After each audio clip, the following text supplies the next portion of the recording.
Hello and welcome to episode 165 of Page One, the Writers Podcast. I'm Marco. I'm Tarek. Welcome back, Tarek. We've been off for a few weeks. It's been a while. It's been nice. I've had my feet up. So pretty much what you do every week, in fact. This is, listeners, this is a comment about the fact that I do zero editing or any of the marketing for the podcast. It's all falls on the mighty Marco's shoulders. So I'm very grateful. So I've spent the last 3 weeks readying this next batch of episodes. But it is obviously good to be back. If this is your first time joining us on the podcast, we like to speak to writers of all kinds about their writing journeys, find out how they got into the industry and try and get as many hints and tips from them as possible. And we do have a brilliant back catalogue of guests, some of whom I'm amazed they agreed to come on and speak with us. So please do check that out. And we have another brilliant guest to kick off this batch of episodes.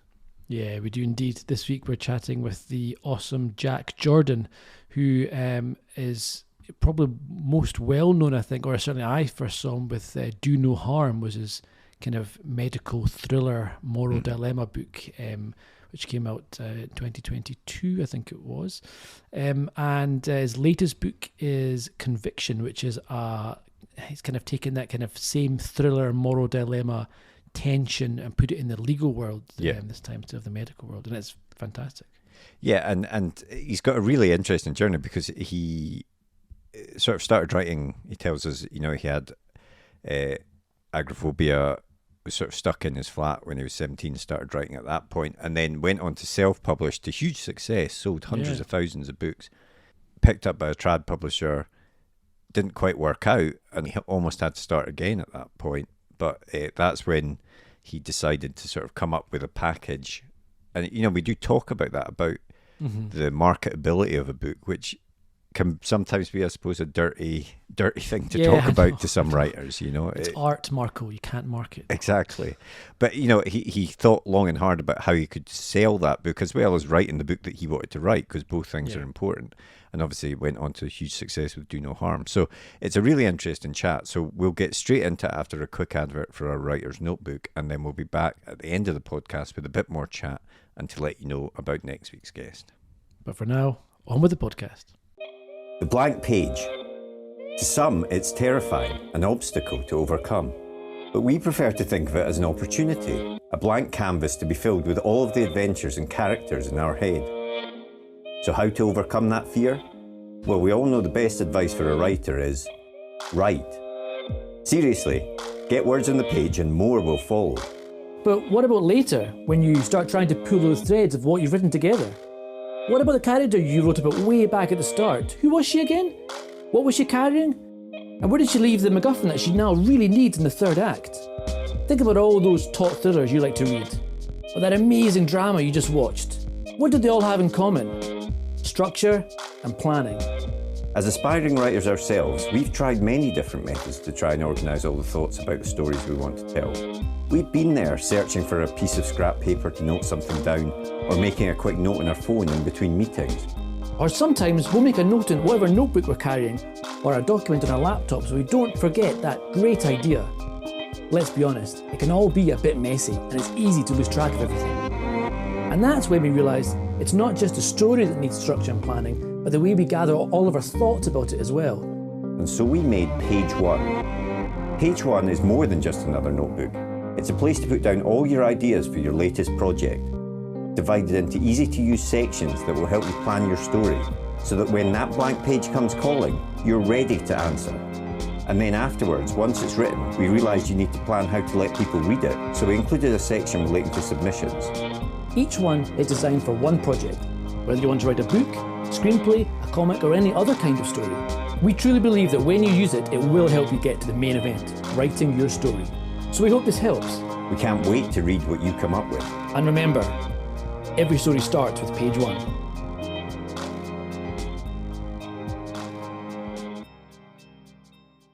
Did you always want to be a writer? I love this question because I think a lot of people say yes to this, but I think in truth, it depends. Thinking back to when did we ask ourselves this question of, did we always know? I think sometimes a lot of the time when you're creative and whichever field that you want to express yourself through, you know you're going to go down that route. However, I think when it comes to upbringing, when it comes to society and how it treats art and things, I don't think I let myself think I wanted to be a writer until I was 17. So I'd always loved writing as a child and in school, and I always loved reading, but I never made that correlation between what I loved and the books on the shelf as a job opportunity. But it was only when I had agoraphobia at 17 and I was locked in the house for a year, that I returned to my love of writing and just to pass the time because I didn't have anything else to do. And then I started writing just to pass the time. And then 6 months later, I'd written a whole book. And it was once I wrote the end, that's when I realized I've wanted to do this all my life and I won't ever do anything else. So I think for me, it was kind of an awakening of circumstances.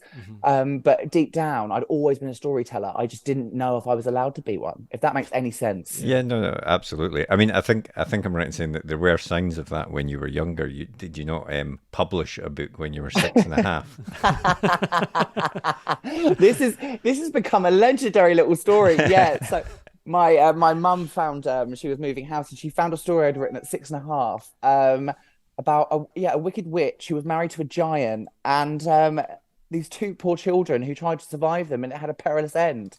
I think even then I knew I was destined to be in the thriller genre because I was just evil even at 6.5. So the book that you wrote at the age of 17 did that end up being, I suppose two questions there, did it end up being a kind of therapy almost? Was it a way to work through what you were going through then? And what happened to that book afterwards? Really good question. It was I think for me, I actually had a really poor education. So I was learning writing and actually I was learning spelling, grammar, punctuation whilst I was writing and learning about the industry. So it was a real in-depth few years to say actually. But that first book, I think I knew that was me finding my feet and allowing myself to find out what kind of storyteller I was. So that is definitely in a drawer, never to be seen again. So funny enough, my debut novel that was published is technically my fifth book. Right. I went through a process of writing, 4 books that never saw the light of day, and quite rightly, looking back. But that was my process of finding my voice, my style, the genre, I think as well. Because when I first started, I was just writing to write and writing to tell stories. I didn't have much knowledge of which area of the genre and subgenre and where it would fit into a market as a product. I think I was very much just finding my feet as a creative. And I think by the time I got to my debut, that's when I really understood what the market were needed from writers as well as what we needed as creatives. Yeah. And were you while you were writing those early books and sort of finding your voice and genre and things like that, were you also experimenting with sort of form or length as well? Because I think I'm right in saying that anything for you started as a short story. Is that right? Oh, so anything for her? That was Anything for her, sorry, yeah. Oh, no, that's all right. I can't. Oh, yeah. So when I first started, and I'm sorry, Tariq, I completely forgot. I didn't finish that question. So it was an outlet of kind of what I was going through and things. So I started writing anything for her on my BlackBerry in the middle of the night. Wow. I think it was like 5 a.m. I was, with agoraphobia, you haven't got anywhere to go or anything to do, so you don't sleep. So insomnia is kind of part and parcel with that. So I was just laying there wide awake at 5 a.m. and then thought to pass the time, I had this story rattling around in my head. And at the time, I didn't know I had the license to do anything about it. I didn't know what to do with it. So I just thought, I'm going to write this down. And I think I probably wrote 500 to 1,000 words in the BlackBerry Note app. And then went to sleep. And the next day I thought, actually, I'll write a little bit more. So I almost tricked myself into writing a whole book. And even when I was writing it, I didn't allow myself to tell myself I was writing a story. It was only at the end when I was like, okay, no, I've done it. I'm a writer now. And I think, so yeah, it was kind of, it was that awakening period. But yeah, no, and you're totally right. It was that, I think, living vicariously through my characters who could be on the outside world, why I couldn't. It was definitely a real therapeutic time. And you once you had a book that you were sort of happy with, you chose to go down the self-publishing route initially. What made you choose that path as opposed to the sort of traditional publishing path? Yeah, so my goal was always to be traditionally published. But as we all know, it's such a hard industry to get into. So by the time I got to my fifth book that I'd written, which became my debut, Anything for Her, I had tried. So my first novel, I knew it was going to be a draw novel. I knew that was just me finding my feet. And then for my second, third, and fourth that I'd written, I was definitely thinking ahead of approaching agents, trying to get in that way. And each way, I'd find myself getting a little bit closer, but not signing that contract and not getting the steps I wanted to take. So when it came to Anything for Her, I thought, right, if I can't, actually, I didn't even try. I didn't try and go to agents or publishers. I decided with this one, I thought, actually, I'm going to do it on my own with self-publishing, because at the time, so that was published in 2015, and at the time there was a real self-publishing boom going on. There was, so I remember like the big name at the time was Rachel Abbott, and she had just created this whole brand, and she'd done it all of herself, and she was doing so amazingly well. And I thought, okay, well, authors are doing this themselves and they're finding that way in. And then you could see a lot of the time, if you had success with self-publishing, then you then got through traditional that way. So it was always my route as kind of a way in, and then to, instead of keep knocking at the door that wasn't letting me in, I found a window. And it was, I mean, I worked really hard, but it was a very successful window. I think so I self-published my first in 2015, and that sold well. And then I self-published my second in 2016, and that did very well. So by the end of 2016, my two books had sold over 100,000 copies. That's incredible. Amazing. Yeah, that's brilliant. And what's your approach with that? Did you like grab the bull by the horns and do marketing, book cover, all the stuff that you have a team doing when you're going down the kind of normal route, but when you're doing the self-pub route, you do it yourself? Did you do everything and tick every box type thing? Definitely. So when I embarked upon it, I saw, and again, kind of like what Rachel Abbott did, hers was incredibly professional the way she'd done it. She had treated it like a business. You could see the brand recognition with the covers. You could see that it had been not only professionally edited and proofread and things, but typeset when it comes to the paperbacks. And she'd done it to the quality that traditional publishers were doing. Yeah. So I knew that if I wanted to be taken seriously, and if I wanted to have a success in this way, I had to treat it like my own business. So I looked at what traditional publishers were doing for their authors at the time and thought, okay, well, I will do it on a scale that I could afford. And so I took a loan out. I didn't have the money in my bank account or anything. So I was 22. What was I doing? I was a care worker at the time. So I was doing day shifts and night shifts. I'd be writing on my night shifts while I put everyone to bed and supported them. And then sleep the day away and do it all over again. And been planning my business as well. So I made relationships with bloggers, did blog tours. I got a professional cover designer that did freelance and previously worked in traditional publishing, had typesetting, editors, proofreaders, did all my accounts. So I really treated it like a business. And social media marketing was phenomenal as well. I mean, that's a beast that changes constantly. So what you do one year might not work the next year, but at the time I really found my window and it worked really well. I mean, of those various things, it might not be it might be difficult to sort of pick one out and say this worked, this didn't work, and that sort of thing. But reaching out to book bloggers, doing sort of blog tours and things like that, did that have a big impact as compared to the sort of standard marketing, social media marketing, things like that? Do you know what? I think they go hand in hand. So there's a book club on Facebook called the Book Club on Facebook, and it's run by the amazing Tracy Fenton. And that is a gigantic, like tens of thousands of community of book bloggers and readers, and they're just absolutely phenomenal. And I was lucky enough to become a member of that.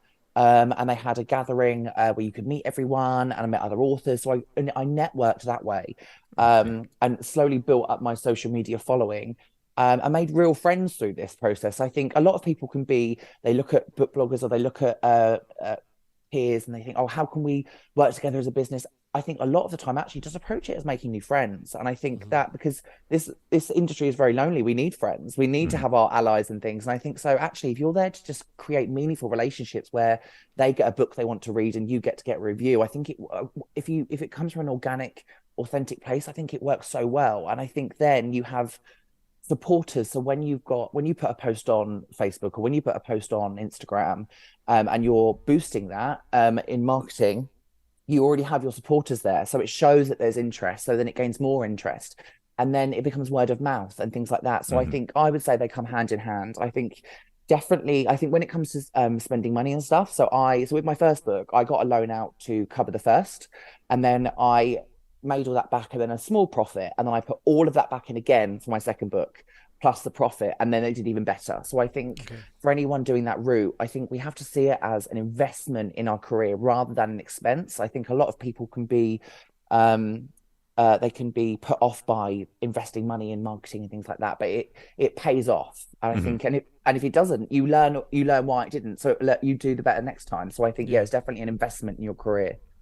And you think, there's a way that kind of self-pub versus traditional pub, and there's these kind of two routes in, and, they both have their pros and cons. But do you think to the average reader, do they even know where a book comes from or whether it's been traditionally pubbed or not? As you say, as long as it looks professional and it's been typeset and it's a professional front cover, etc. Do a lot of people care, or do they just want a good book and perhaps even know where it's come from and what route it's had through the industry? Exactly, and that's a question I've never been asked before, and that's an absolutely amazing question because especially when it comes to ebook readers, they don't really know the difference. I mean, most of them don't see the cover; they see it when they buy it, and then they never see it again because it doesn't come up. And so, I mean, actually, Kindle can be a little bit detrimental because then they say, "Oh, I think I've read that," but they can't remember where because they haven't seen the cover and things.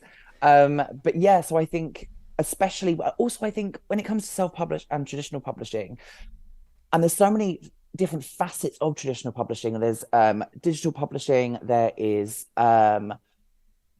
hardback releases. There's paperback releases. There's supermarket commercial books. There is Waterstones literary. There is all these different areas where you're going to be seen differently, and all have different readerships and areas of customers you're going to get. So really, I think when it comes to being online, and so when people buy Kindle on Amazon, or when they buy ebooks on Apple, or where they buy paperbacks from Amazon and things, that route, they're not going to see the difference unless there's a quality difference there. And that is if people might not have invested as much in the self-publishing area and getting it up to par with the same traditional publishing. I think for anyone listening that is keen on doing this route, there is I used editors and proofreaders from I believe it's editors and proofreaders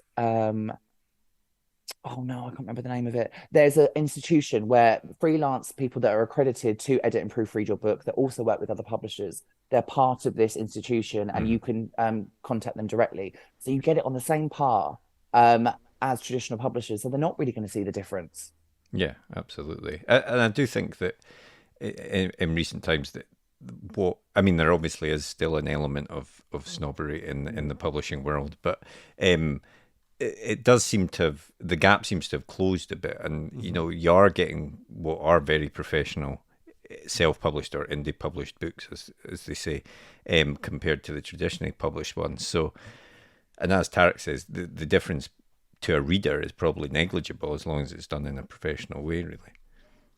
Totally. And I think at the end of the day, we're all just looking for a story and to escape and to distract. And I think if a story works for someone, the only way they're really going to see it if they actively look to see who the publisher is on a listing online. And most of us don't do that. So you're not going to know the difference. And I think it's all down to connecting through a story and with characters and escaping our busy daily lives. And I think it's just a welcome escape, and you can have that through any route. And I think as well with snobbery, there's always been that distinction between self-publishing and traditional publishing, but it's kind of, you even get it in traditional publishing in different levels. Yeah. I think it's so fascinating how when I've gone through my career, I've gone through self-publishing to an independent publisher to one of the main ones. And I think you just get snobbery from different areas and for different reasons. And the truth is we're all in it together. We're all storytellers, and we're all being enjoyed by the same people. So I think I think so if anyone is experiencing that feeling of snobbery, don't worry about it, because everyone gets it from a different area of the business. I think it's just let people think what they want to think, and just we know the journey we're on. Yeah, absolutely. And that's so true, because it's very easy to to say, well, I want to go with these guys because these guys are the good guys and these guys are the bad guys. And ultimately, they're all massive conglomerate companies owned by probably pretty nasty people at the top, whatever. It's not like they're any of them are, they're all in it to make money, etc. And it is a business and stuff, and it's easy to lose that kind of focus and think, and you got to get in your tribal, everyone's very into their two possible answers, and there's no middle ground, etc. right now. So it's interesting. I think that's a good way of saying about it. I think that is. no matter which way you go, there's always folk throwing shade on you. So just Totally, whichever yeah. one works for you. And so did you obviously you didn't have an agent at this point when you were going through self-publishing yourself. So where did you get an agent? What was your route into that part of it? So I'd always recommend this for anyone self-publishing who wants to go into the traditional publishing route. I had in my Twitter header, and that's definitely the most that's definitely the platform that you're going to find connections with publishing professionals, and the best way is they can communicate with you. So in my bio, I had a inquiries email address. So if anyone wanted to get in touch, they could. Ironically, I didn't check it for a month because I hadn't had an email for about 9-10 months other than spam. And I thought, okay, well, and I just forgot about it for a month. And I went back and I saw I had an email from an editor at HarperCollins. They were very interested. They'd seen my backlist, they'd seen how well it had done, and they wanted to have a meeting. And so, of course, I scrambled. I thought, well, I haven't got an agent to help broker this. So I ran around the houses trying to find an agent. And ironically, and we were just talking about snobbery, that it was still there then, and it's just an extra hurdle because I had 100,000 copies sold under my belt and an editor ready to do a deal, and I still found it hard to find an agent who wanted to broker it, because it came from self-publishing routes and things like that. So it was definitely still that snobbery. Because you would think that would be like a ready-made, exactly. money off this, I'll get my 10% with her straight away. That's an easy sale. Exactly. Literally, there was a editor in one hand and 100,000 sales in the other. And so I was quite baffled by it, to be honest. But then, so I found an agent. And ironically, I didn't end up going with HarperCollins. I went with a different publisher called the imprint called Corvus of Atlantic, which is quite a big independent publisher. And that's because it was just offered a bit more money and things like that. So it was the right fit at the time. And then so I did two traditionally published paperbacks with that publisher, as well as an ebook novella as well. So that was definitely my first step in traditional publishing. And I think self-publishing is difficult, and it is you do feel like a lone wolf. But I went into that publishing arena with a lot of knowledge that I think a lot of debuts who have come straight from the slush pile might not have had. So I did feel really equipped with kind of going in there. But yeah, it was exciting, definitely. And how did the publisher approach it? Because we've spoken to other people who have self-pubbed before, and then they get picked up maybe after one book that's done okay, and the new publisher sometimes says, right, this is your debut, we want to market you as a debut author now, and kind of brush the self-publishing stuff under the carpet. I mean, given your success, did they do that with you, or did they try and make a thing of the fact that you'd sold 100,000 books already? That's right. So yeah, they actually bought my backlist. So they bought my self-published titles off me as part of the deal. Right. And ironically, I've just sold them again. So I think as long as I think it's because I wanted to have traditional all on the table. I think it also helps when, and unfortunately this didn't happen, but at the time, what the plan was to happen is when I had this deal with my first traditional publisher, it was to buy the backlist and then have brand recognition with covers, and you can all have it by the same designer and you can all have it on the same system. That was what the plan was going to be. The covers ended up not changing. But I think having it under one roof, they can then, so for instance, publishers will put you up for promotions and things. So like Kindle monthly newsletter, what's it called? Kindle First, is it, or something like that? Yeah, and like monthly deals where it might be 99p through Amazon, they might choose it. And so I thought if it's all in one place, then they can look after that. And I think also spinning plates of having self-publishing in one place and traditional in the other.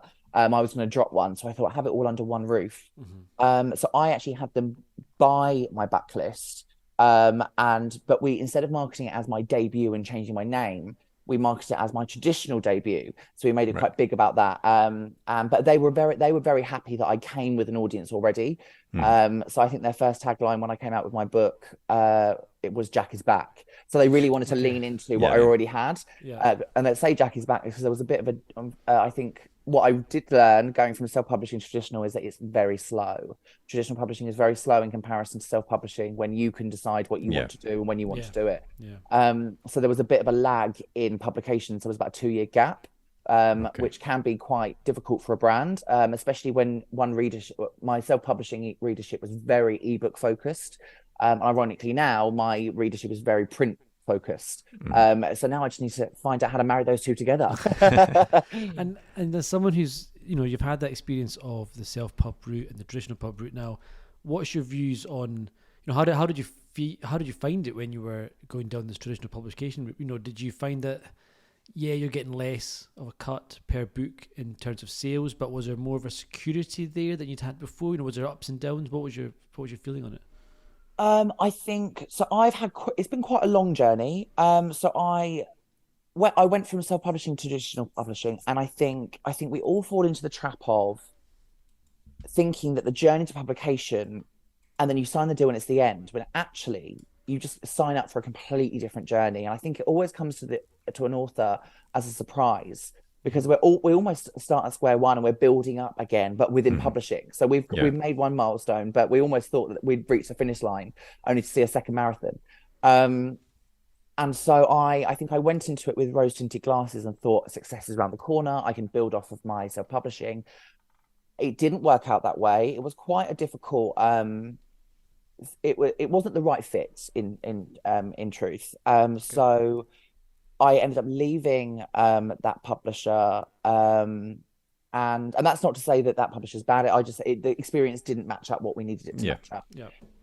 So actually it was quite difficult. So at the end of 2019, I found myself back, and it's been 10 years since I started with Agoraphobia, back to square one. I'd parted ways with my agent, who was slimming her list, and I parted ways with my publisher.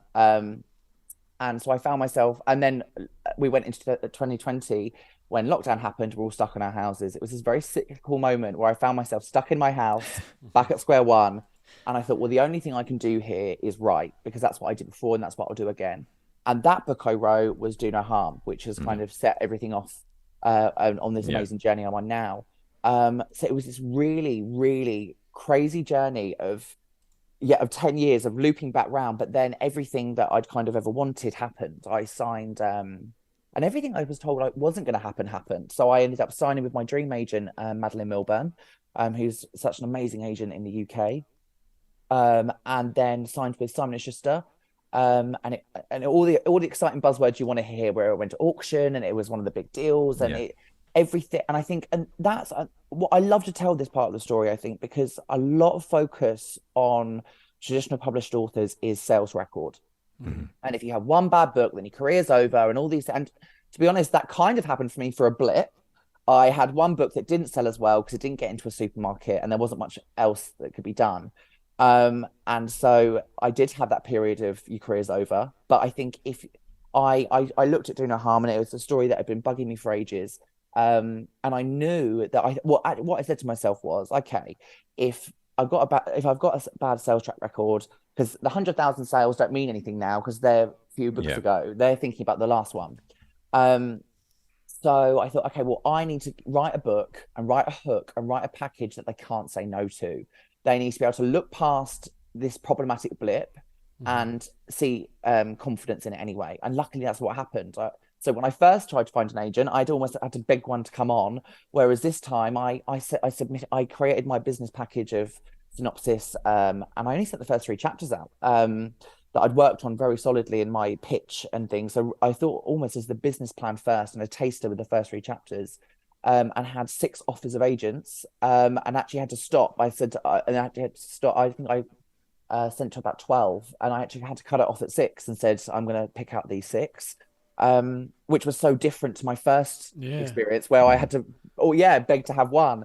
And then it went to auction, so I could really just choose. And ironically, within that auction, and this is why publishing it's so small, it's such a small world, and that's why it's so amazing to have network and contacts. The first publisher that tried to sign me way back when through that email in the Twitter bio wanted to buy me again, was a part of that auction. All right. So it's amazing how small world it is now, but we've got very long memories, so we remember each other and stay in touch. And then everything happened with Do No Harm, and it was kind of so I've had a crazy journey, but I like to tell that part, because if anyone is ever stuck in in a rut of, oh, my sales track record, you've just got to prove them wrong. And I think that's always been my ethos. Is I think when I was 17 stuck in my house, I had and a really poor education, I used to tell people I wanted to be a writer and they'd laugh.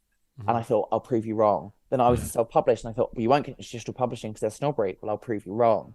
Then I did well in traditional publishing, and then I dropped, and then the ball was dropped, and thought, well, you'll never get this deal or that deal. You'll never get to where you want to go, and you prove them wrong. I think you with this industry, you have to be very robust and roll with the punches, because there'll be a lot of them. I think the foundation of publishing is built on rejection from every side, and you get it for the rest of your. I mean, you get rejections now. Even when you're at the top, you get rejections, and I think you just learn to be very strong, very independent, and know your worth. And I think that's it. So you have a kind of personal journey alongside the publishing journey, and I think it's interesting, and I think we all get there. I think we just at different times, but it's really good to have a network around you, particularly with other authors who can share their experiences, and all podcasts like this where you can listen in and know that there's no one route to where you want to go. Absolutely. Yeah, absolutely. I mean, it is interesting. You know, a lot of authors have said a similar thing, which is, you've just got to, if it's what you really want to do, you'll have to write anyway. That's what you want to do, and also you just have to keep going, and you will get people saying no. And as you say, even when you're published, even when you're a successful author, you'll get people saying no, or people giving you reviews that are 1 star and all this sort of stuff, and you just kind of, as you say, roll with the punches and keep going. And it's a difficult thing, I think, when it's not like other jobs really, because it is such a personal thing. You're putting yourself out there. And I think that's where the difficulty in sort of dealing with the rejections or the no's or the 1 star reviews and stuff comes from, because it feels like a personal slight against you, I think, more than it would if you were working in an office or something like that. Totally. Yeah, no, you're so right. I think, I think, the more books you do, I think there's this, you almost find a complacency within that. I think when I used to read every single review, and because we all get 1 star, so I'd read them, because I would read them and think, there's feedback to be had here, there's constructive criticism, with tears running down my face. No, I've got to find the way I can, be better. But then by the time I got to my 5th book, I remember, so if someone wasn't happy with one thing in one book, I'd try and change it in the other. But then the people who were happy with the last book weren't happy with the change I'd made. Yeah. And by my 5th book, I realized I can't please everyone.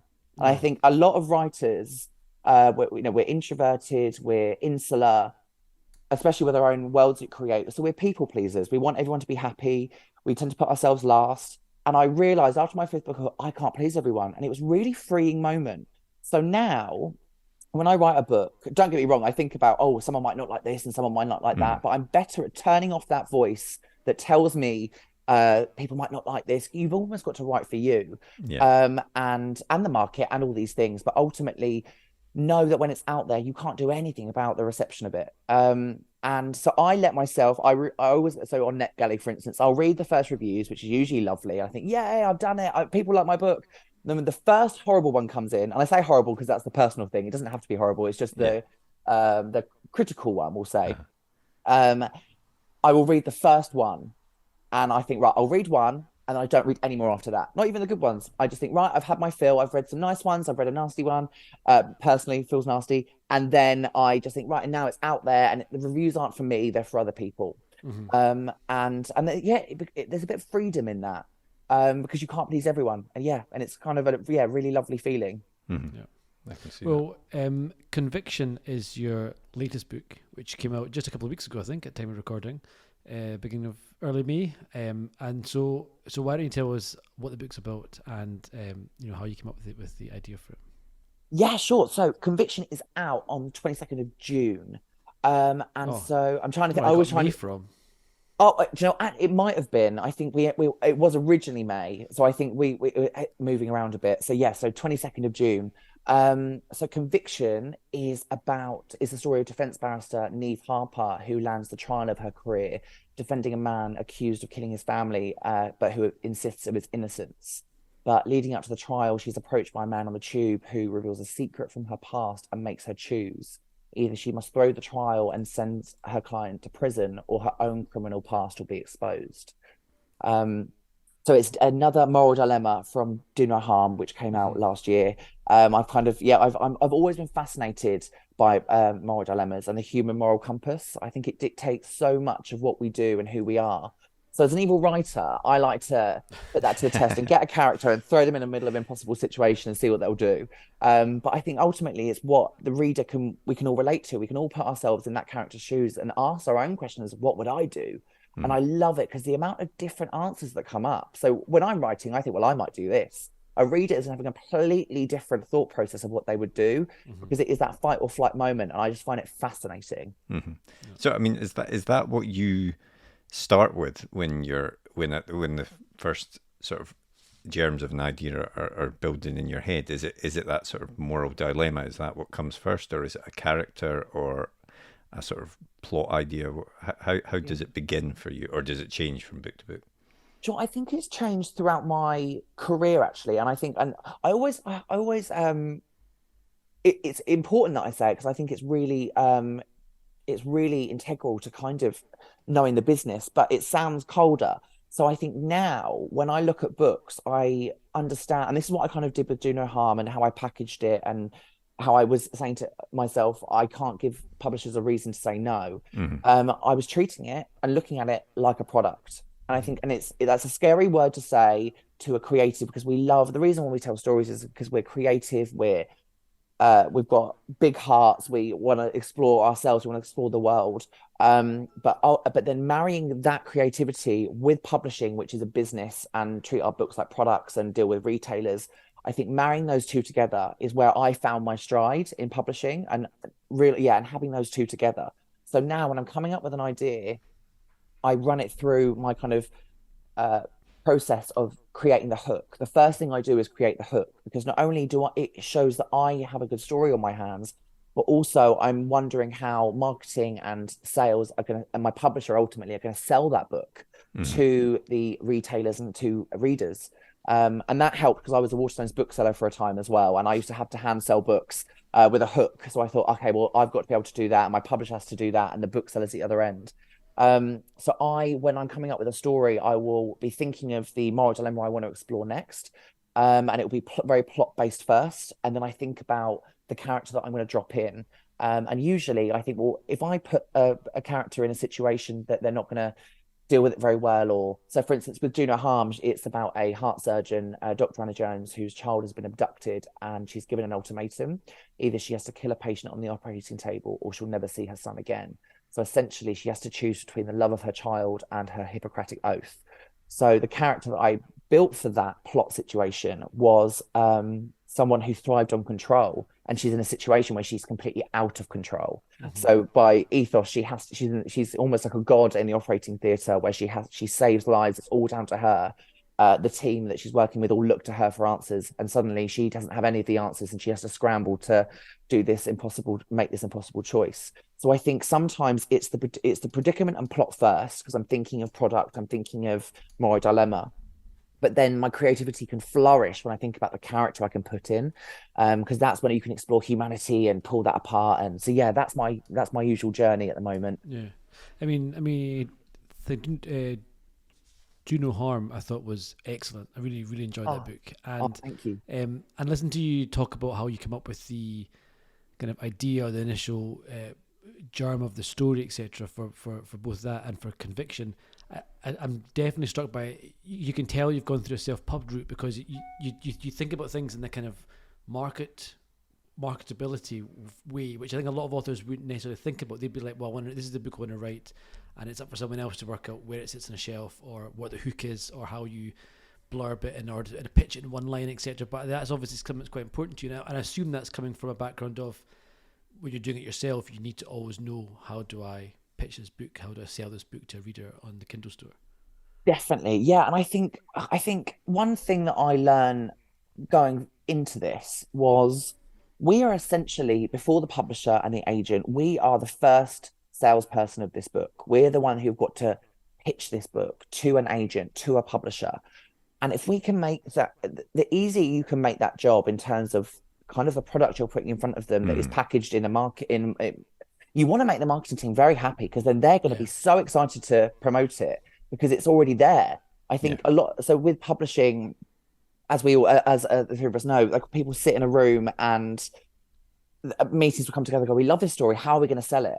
And they're trying to figure out how to do it and things like that. If we as the writers figure that out ahead of time and go, look, this is the vision I've got. This is the hook. This is, if we reel them in that way, then they know they can reel in other people. And I just think it helps us harness I think it just harnesses more control and more vision. And I think it just makes, I always look for the easiest yes. I don't want people to go, I wonder. I want them to go, yes, we need that. Yeah. And I think having that marketing look at it really, it helps jump over so many hurdles. I mean, I was told my career was essentially over, and then I came up with a package that they couldn't resist. And I think that is a really strong way that authors can look at their books. I think, or it's almost kind of like the writing process as well. So with the first draft, right, this is certainly mine anyway, where I'll be writing to figure out the story for myself. So after I've done the hook and I know where I'm going, then I'm doing that the same as everyone, doing the first draft slog of trying to figure out what I'm doing and what goes where, and it's a mess. But then when I do the editing, it's a much more methodical way of looking at the book. I've separated myself from the creative process, and I think that's kind of where the marketing lies as well. So once you've separated yourself from the editing, then you can see about the sales package and things. So yeah, I just think it's a benefit. I found it very beneficial to have that look at it. Yeah, and also I think, authors can, you're not compromising your creativity or yourself by thinking about where will this sit on a shelf. If you're wanting to sell your book, it's a thought that you should be having, really, because otherwise, as you say, you're not going to persuade anyone to pick it up and publish it for you. So I don't think it's the terrible thing that sometimes it gets portrayed as, to think, I'm not saying you should ever write directly for the market. Yeah, because it changes. Yeah. But having a thought about how you're going to pitch a book is always important, I think. Yeah. And I think so it's marrying the two, because also you have to, like you say, you can't write for the market, because by the time you have, the trend has changed. Yeah. So I remember when I wrote Do No Harm, people were, there wasn't any big medical thrillers on at the time. And I think there was this perception that because they don't sell there's not loads it's not like its own subgenre that is coming out all the time. Yeah. I think some were hesitant. And now there's loads on the market, and because it's become a little bit of a trend, but then that trend will die down and a different one will pick up. Yeah. And so so I think you also got to have that bravery of knowing, actually, no, I believe in this. So that was a bit of a gamble, but I think I had a conviction, pardon the pun, about my package that I had in terms of selling it. But then you just got to find the right home in terms of believing that is something that they can take with and run. So I think, everything's a gamble. We can't predict everything, but I think, having the best possible package that you can sell or the drop of a hat is really handy. And I think also it makes your life easier when you've got a hook in the back pocket, because every reader, when you go to a literary festival or when you go to Tesco shopping and someone says, you bump into someone at the till and they say, so what do? You say you're a writer. What's your book about? Oh, well, it's about this, and then this happens, and then 20 minutes later, you're still trying to explain it. Yeah. If you've got that hook in your back pocket, it just saves so much hassle. You can just give them that elevator pitch, and then we don't have to worry or over-explain, and they get the gist. It's just, it's become my routine, and it's a lot less hassle. Yeah. I wanted to ask about the research that you must do for your novels when you sit down to actually write them. Do you spend a lot of time looking into medical procedures and how things work in an operating theatre, and the same thing with a courtroom, how the reality of a courtroom works, who plays which role, etc.? Yes, I mean, I'm a self-confessed geek. I love research. I love the reading. I think because if it's an area that I'm fascinated by, I get a real kick out of learning about it.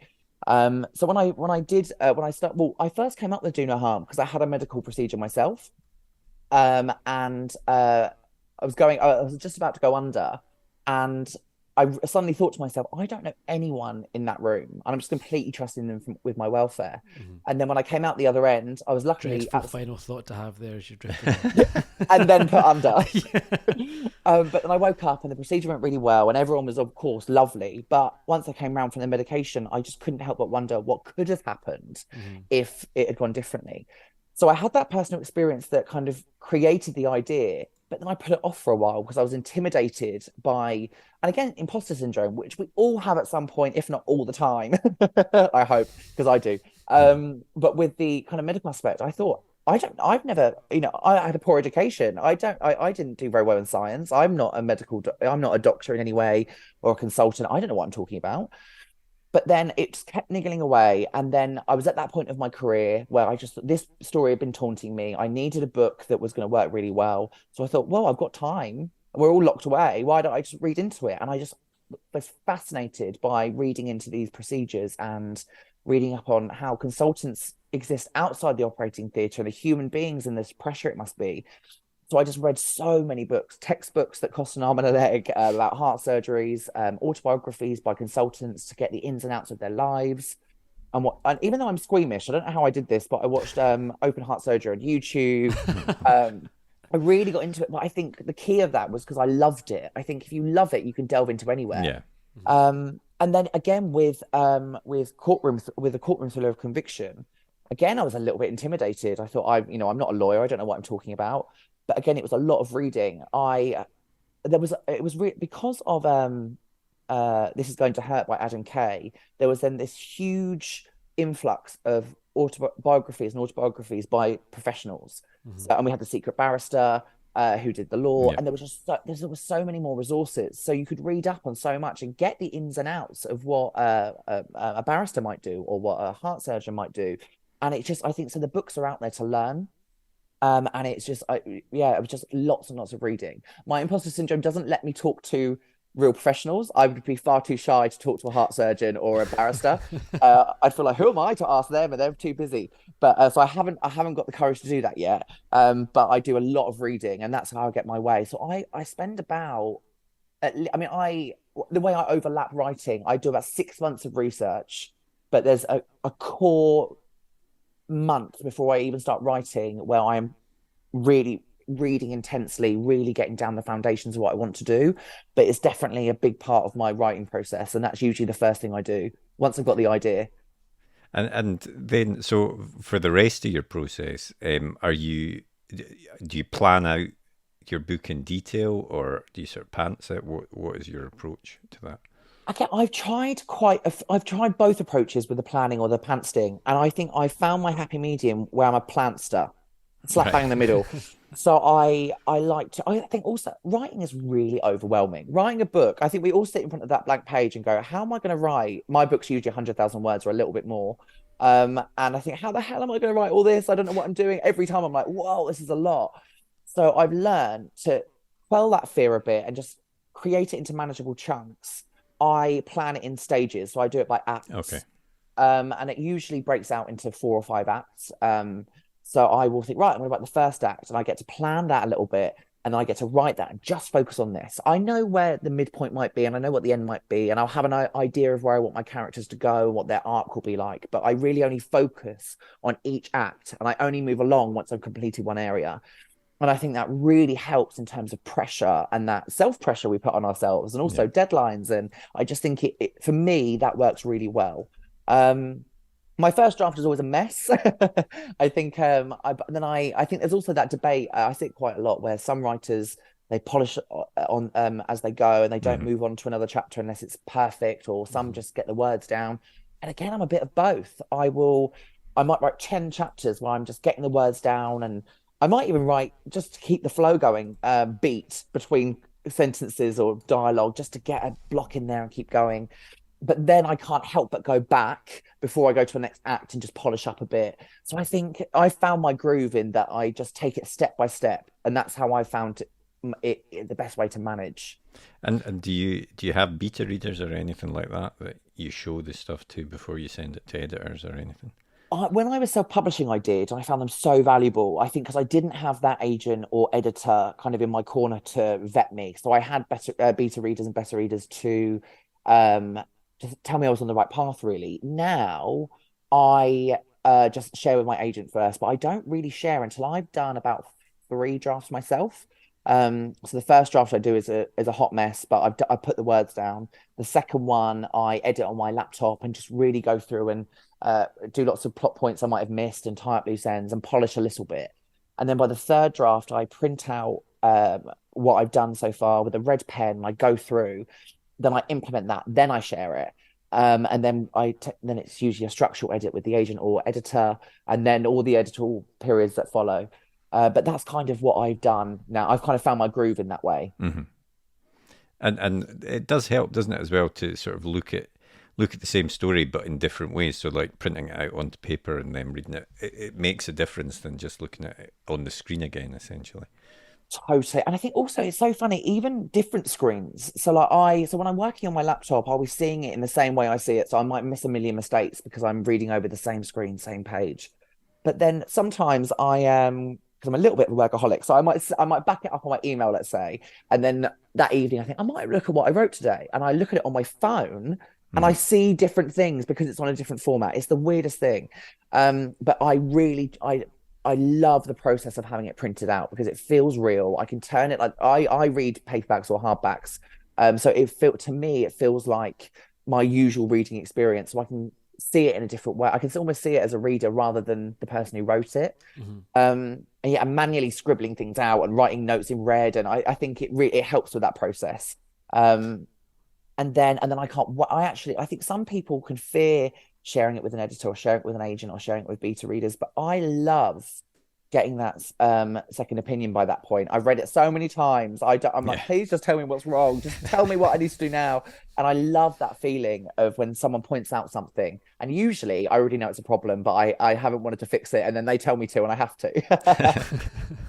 And then you've obviously got an editor on board who engages with you when you're doing edits on your book. And how does that feel going from a self-pub background to this? Do you quite like having an editor to work with to bounce ideas back and forth, or do you find it quite frustrating? I genuinely love having editors work on it. I think when I self-published, I had I employed freelance editors, so I had a gist of, and it's kind of the same process in traditional publishing as what I went through then, in terms of line edits and things, and structural notes. So I had it well baked into me that became my process. I absolutely love it. I think I reading over my work so many times, you can always get a little bit lost in it. So you can kind of miss areas that might need work, or characters that their art might not be as strong as another. And I think having that, and also I think because you need to send it to your editor, and they might not be able to read it for a month. And that means, as the author, I don't have to do anything with that book for a month. I can come up with something else, or I can promote another book. I don't have to read the thing that has been with me for 6 months, and I can't look at it again. So when it comes back to me with notes, I've had a month away from it, let's say, or sometimes 2 weeks, or whatever the time period may be, and I can look at it with fresh eyes. It's given me that time to have a break, so I get perspective on it. And I mean, don't get me wrong, sometimes an editor will say, they might want me to cut an area I like. And my ethos is the editor is usually 95% right about everything.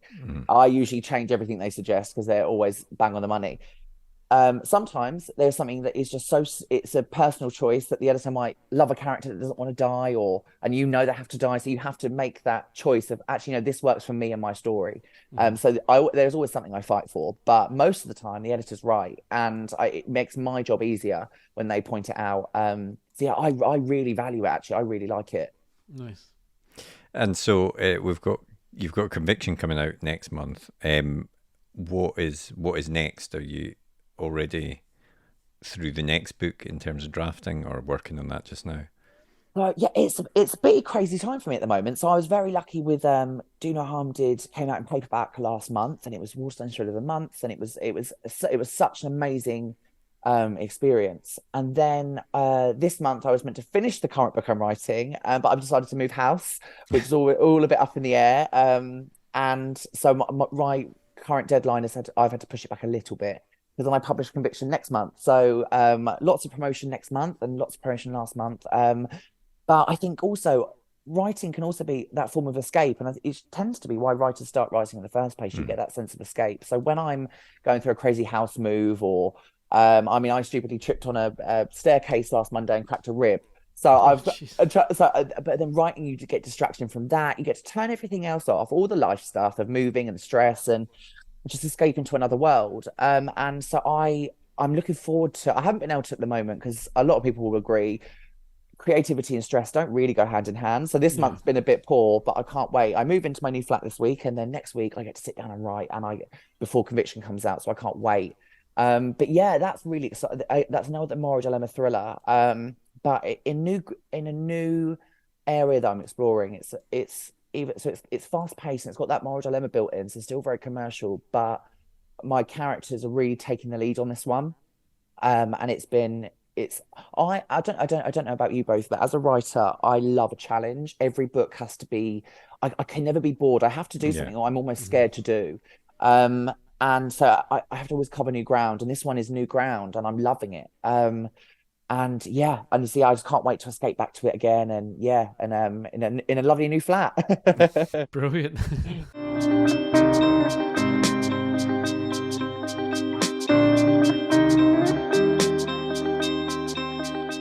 What was the last book that you read? Oh, because of moving malarkey, my mind's gone blank. The one I'm currently through, the one I'm reading at the moment, I'm loving, and it's a testament to how good the writing is, because my attention span at the minute is 3 seconds long. So for the fact that I keep thinking about this book when I'm going through the moving stress is a miracle. It is by Wiz Wharton, Ghost Girl Banana. Okay. It's amazing. So yeah, it just came out from Hodder and Stoughton. Wiz Wharton. It's a really amazing book about a mother and daughter who are disconnected. But yeah, how they kind of find each other. It's phenomenal. Highly recommend it. Nice. Cool. What about the last film that you watched? Oh, what was the last film I watched? I'm just trying to think back to before. I've been rewatching all the Taskmaster seasons. I love it. It's my escapism. What film did I watch before that? Actually, it was Jessica Chastain's Zero Dark 30. Oh right, yeah, okay. that's a great film. Yeah. Yeah, I love that film, and I love a war biopic actually. Like I went through I always watched Black Hawk Down after that. Before that, anything that's puts the character in a difficult situation gets me going. What about the last TV show that you watched or are watching? You said Taskmaster, but are you watching any sort of drama series or anything? Yeah, like I'll put Taskmaster. Yeah, they won't take me seriously if I say that. I watched Maryland. It was on ITV. Okay, cool. It was like a family drama. That just aired, and that was good. Nice. Cool. Well, the final thing we do is a super quick fire either or, and there's no right answers here really apart from perhaps one, but we'll start off with medical dramas or courtroom dramas. Oh, that's very clever. I'm going to say courtroom. Cool. TV or cinema? Oh, TV, because I've got a sofa. Night owl or early bird? Oh, night owl, definitely. I wish I was an early bird, but it's never been and never will be. Music or no music when you're listening? When you're writing, sorry. Oh no, can I say both? I think sometimes I love silence, but other times I love listening to film scores. So I'm going to say both, be controversial. Okay, cool. And last one, I'm going to go for audiobook or ebook. Oh, interesting. Audiobook, I think with certain types of, so when I read a biography, like Viola Davis, Finding Me, amazing book. I've read it twice in hardback. But I also bought it on audiobook because it's inspirational and I can go for a walk and listen. So I love that portable aspect of it.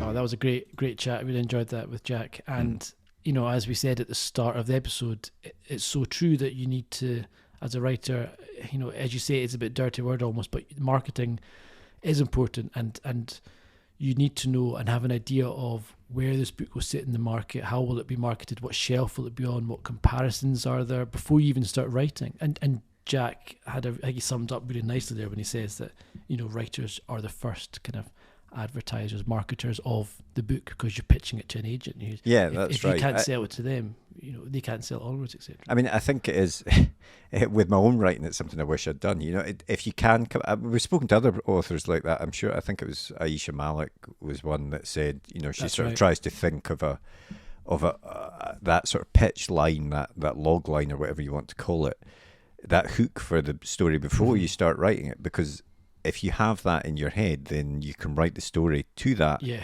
And there's nothing wrong with that. You're still writing the story. You're still doing that creative process, but you have a focus on it that you can then use when you have to pitch it to, whether it's to an agent, whether it's to an editor or whatever.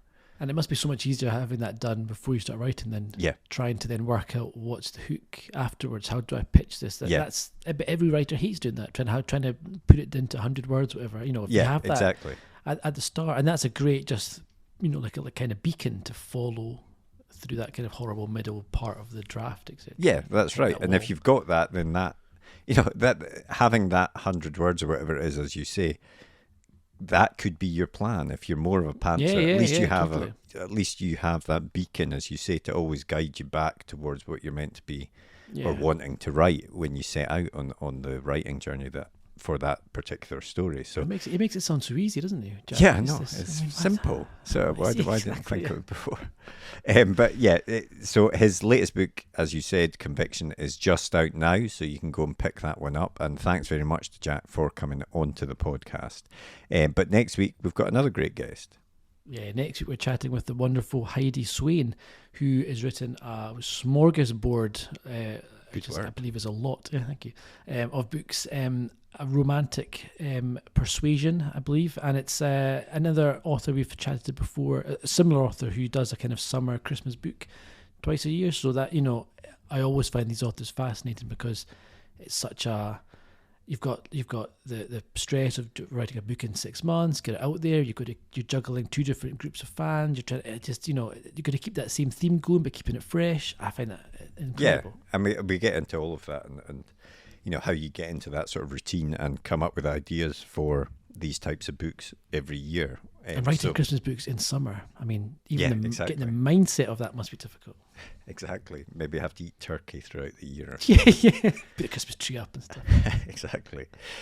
So, yeah, please do join us for that episode. But if you enjoyed this episode or any previous episode, please do take the time to rate and review us on your favourite podcast app. That really helps us to continue to get great guests on the podcast. And if you want to get in touch, you can always drop us an email to podcast@rightgear.co.uk. Or if you would like to send us a tweet in the rapidly failing Twitter machine, you can find There's no guarantee we'll see it. It's at UK Page One. Or you can go via Mastodon, which I believe is one of the many alternative Twitters nowadays, which is writing.exchange/@page1pod.